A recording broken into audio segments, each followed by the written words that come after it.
world of bitcoins and where's Waldo being played by Bernie Sandler, and they're putting his picture and photoshopping him everywhere possible on the planet to have fun, and we're moving him around and putting him on lawns and in people's houses and putting him in the presidential every place they got him. It's, it's amazing. That's the game of moving Uncle Bernie.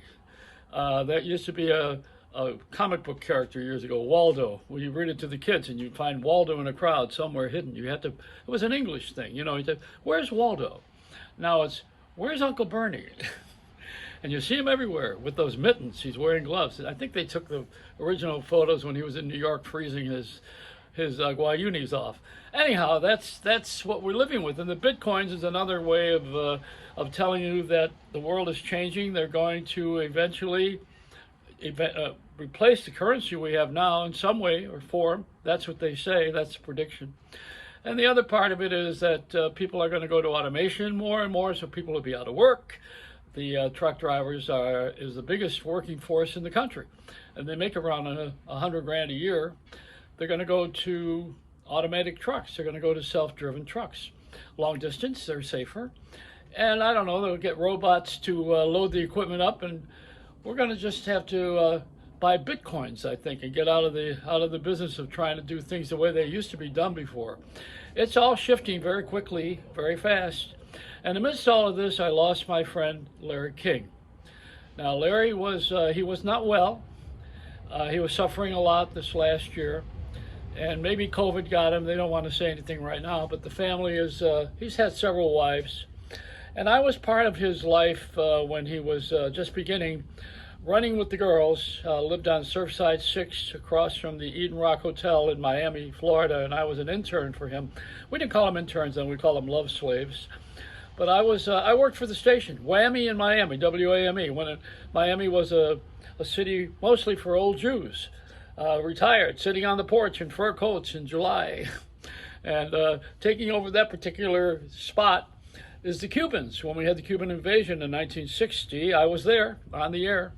And we were run a station called WAMI in Miami, as I mentioned. That particular station, we had a format called Uncommonly Fine. And Larry was on in the morning, uncommonly comical. He was very, very comedy fine.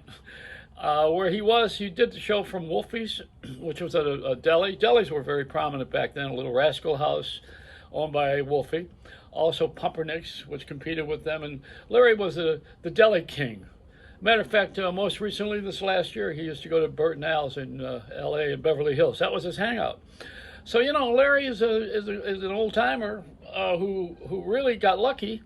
He was a guy who gambled a lot, had all these girls, hot and cold running girls on the Surfside 6 boat with the owner of the station, who I worked for. And there were two Larrys. I worked with Larry King, who also, if you recall, did a whole series of specials on the Beatles. He became a news anchor person in Philadelphia. And I went on to become the #1 jock in the country for a while in Buffalo.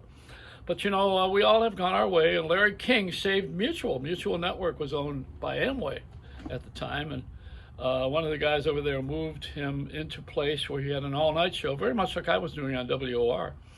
And he had guests, but he was serious. Larry got serious, although underneath it all, he's very funny.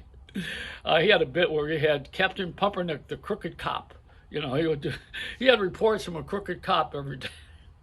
Boy, was he ahead of his time.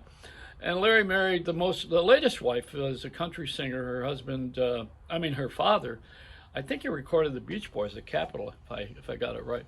I don't know. There's a whole series of things about Larry. We could talk about him for a long time.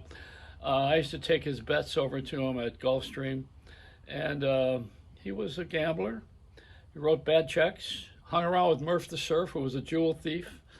And the DA of Miami at the time was very much permissive because they wanted the city to grow.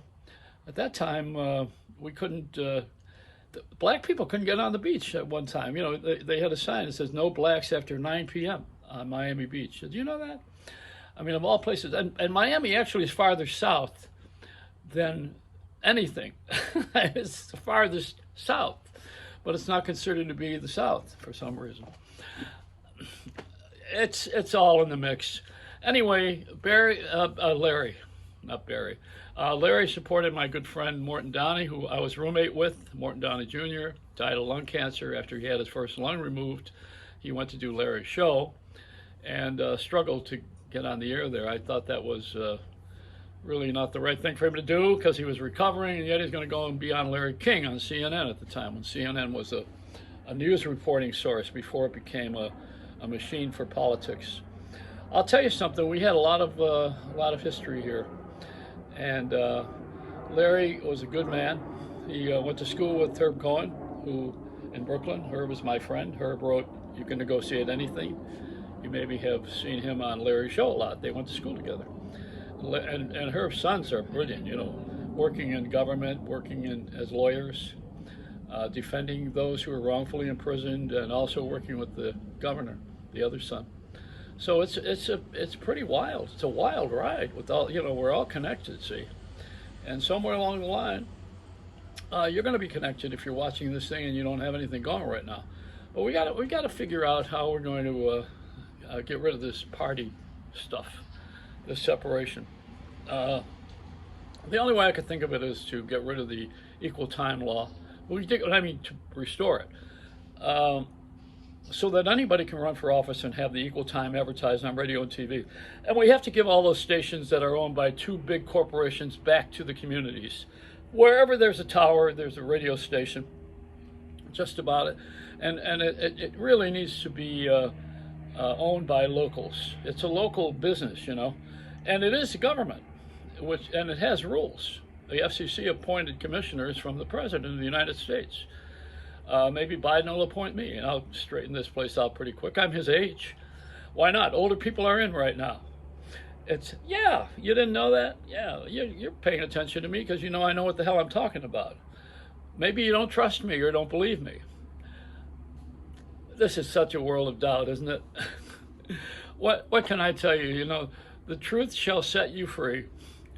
And gossip takes the paint off of furniture. So if we're going to live off of Taylor Swift and her new album instead of off of how we're going to get vaccinated and get rid of this virus and have a wonderful life of economy, we're going to have to stop thinking about all these celebrities.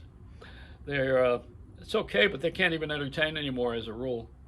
Buying an album is not going to cure a disease. Anyway, it's a Reynolds Wrap.